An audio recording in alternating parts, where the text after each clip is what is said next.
Je tenais le pop-it comme si ma vie en dépendait. Le silicone lisse glissait d'entre mes doigts. Mais je le tenais aussi fort que possible. Le garçon qui essayait de me tirer le jouet des mains avait l'air d'être sur le point de pleurer. Et je m'en fichais. Avec mes dernières forces, j'ai arraché le jouet de ses mains et j'ai couru aussi vite que possible vers la caisse. Je me suis même pas retournée quand j'ai entendu le garçon se mettre à pleurer derrière moi. Et j'ai juste pressé le jouet de rêve contre ma poitrine. Mon précieux. Salut, je m'appelle Cassie, j'ai 16 ans et j'ai hâte d'être enfin adulte. Je ne sais pas pourquoi, mais j'ai toujours voulu être plus vieille que je ne l'étais vraiment. Franchement, je n'y voyais que des avantages. Jusqu'à ce qu'il se passe un truc. En fait, je rêvais d'entrer dans la fac la plus prestigieuse du pays. Et pour faire ça, il fallait que j'ai des notes parfaites. Donc avant chaque contrôle, j'étais une vraie boule de nerfs. Je stressais au point où j'avais du mal à me concentrer. Des fois, j'étais même au bord de m'évanouir. Quand je sentais que ça m'arrivait, je fermais les yeux, je comptais jusqu'à 10 et je prenais des respirations profondes. Puis c'était horrible quoi, parce que je me disais toujours que mon stress me ferait faire des conneries au contrôle. Sauf que quand je disais ça, je stressais encore plus. La boucle infernale quoi. Il y en a qui trouvaient ça drôle, mais pas moi. Mon histoire commence vraiment un jour de contrôle justement. Je me tenais devant la salle de cours et j'attendais que le prof arrive, quand j'ai vu quelqu'un tenir un truc coloré dans les mains. Et je n'étais visiblement pas la seule intriguée. Donc le mec, Bradley, il était là, il pressait ses bulles, et il avait de plus en plus de gens qui venaient regarder ce qu'il faisait. Il lui posait des questions et tout le monde voulait essayer son truc. Puis moi, toujours extrêmement stressée, je me suis rapprochée pour avoir une meilleure vue du jouet. J'étais très curieuse, mais je ne voulais pas demander ce que c'était de peur de paraître stupide. Heureusement, quelqu'un d'autre lui a posé la question. Bradley a dit que c'était un pop-it, et que c'était une sorte de jouet conçu pour aider à lutter contre le stress. Il a dit qu'il avait éclaté des bulles pendant 10 minutes, et qu'il ne stressait plus du tout pour le contrôle du coup.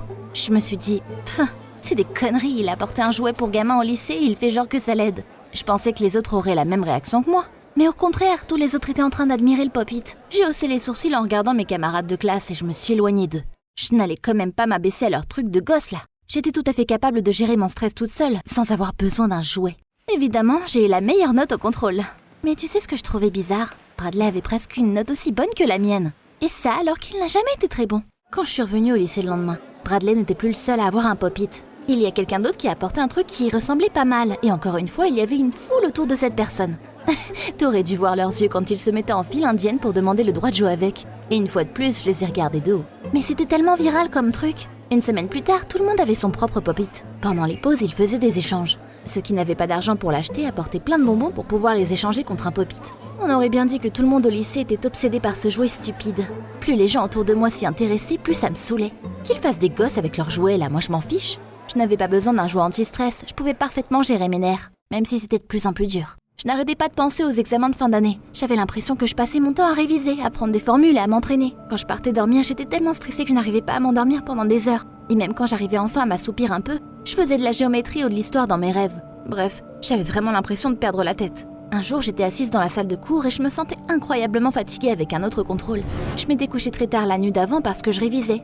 Et je n'avais pas réussi à dormir pendant quasi toute la nuit. Pendant ce temps-là, mes camarades de classe se détendaient pendant la pause. Pendant la pause, je révisais une dernière fois mes formules. Normal quoi. Je dirais même procédure habituelle, jusqu'à ce que mon attention ait été attirée par un pop-it, laissé sans surveillance sur la table par un de mes camarades de classe. C'était comme si ça m'hypnotisait.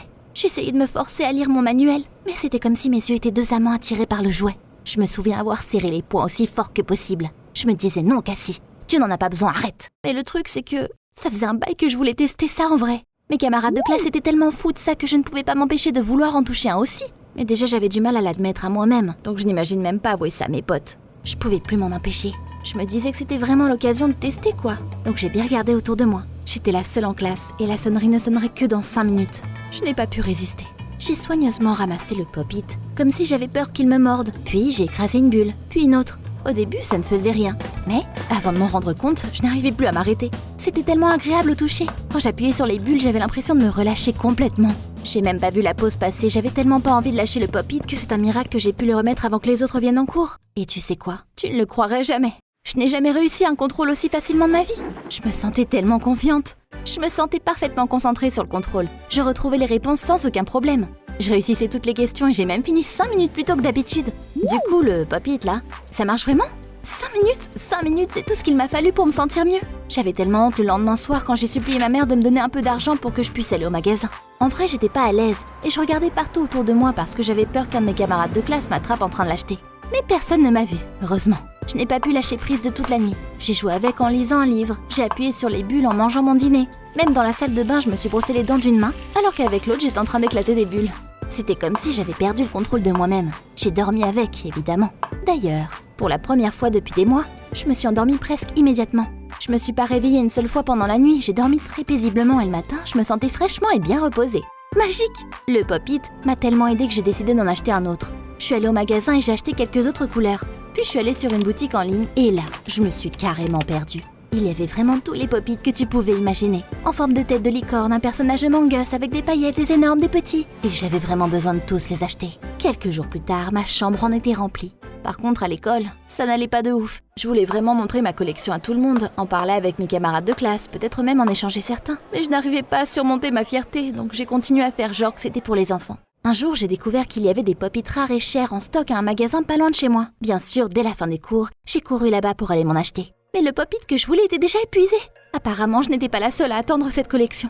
J'étais vraiment bouleversée, donc j'ai commencé à me promener dans le magasin quand, d'un coup, j'ai vu le Pop-It que je voulais, le dernier. Quelqu'un l'avait mis sur une montagne de peluche. J'ai donc couru vers lui, les bras tendus. Mais quand je l'ai attrapé, un petit garçon l'a fait en même temps. Il a essayé de m'arracher le jouet des mains. Et il m'a dit que ça faisait un bail qu'il voulait un Pop-It comme ça. Je me souviens m'être disputée avec lui pendant quelques minutes pour savoir qui avait remarqué le jouet en premier avant que je réussisse enfin à l'arracher de ses mains. Et il était à moi. J'étais tellement contente. Le lendemain, je disais à mes camarades de classe comme d'hab, ça ne sert à rien vos Pop-It là. Les gens normaux n'en ont pas besoin pour se détendre. Et puis je suis retournée et j'ai vu le garçon, celui du magasin. T'aurais dû voir à quel point il était en colère. Visiblement, il était à mon école aussi. Quelle coïncidence. Là, j'ai eu peur. S'il racontait à tout le monde ce qui s'était passé, tout le monde se moquerait de moi. J'ai tout de suite pris le garçon à part. Mais ce garçon, au nom d'Evan, était plus rusé que je ne le pensais. En échange, il voulait le Pop-It que je lui avais arraché des mains. Qu'est-ce que je pouvais faire en vrai? Le laisser faire du chantage et lui donner?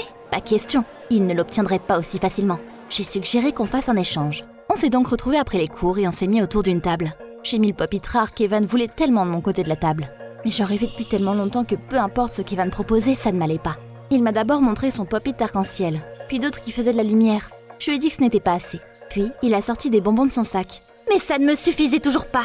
On a négocié pendant facilement une demi-heure. Il était prêt à m'offrir tout son sac, mais rien ne m'allait. Puis Evan m'a dit « Je vais te donner ma PlayStation 5 ». Waouh!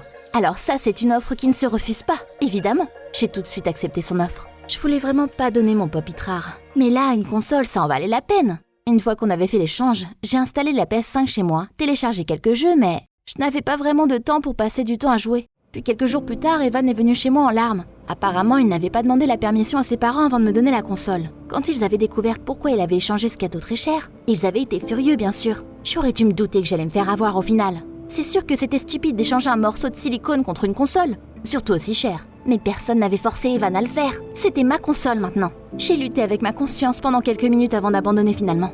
Au fond de moi, je me sentais très désolée pour lui, vu qu'il avait déjà dû bien se faire engueuler par ses parents. Bien sûr, je lui ai rendu sa console et, pour lui remonter le moral un peu, je lui ai dit qu'il pouvait garder mon Pop-It pendant quelques jours. T'aurais dû voir à quel point il était heureux. Honnêtement, ça m'a même remonté le moral de le voir comme ça. On est même devenus potes pour dire. Je pouvais enfin discuter des Pop-It avec quelqu'un d'autre que mes camarades de classe, sans avoir honte. Dis-moi, t'as déjà essayé un Pop-It? Si c'est le cas, dis-moi, qu'est-ce que t'en penses dans les commentaires? Quant à moi, eh bien, je pense que je vais encore jouer avec mon Pop-It.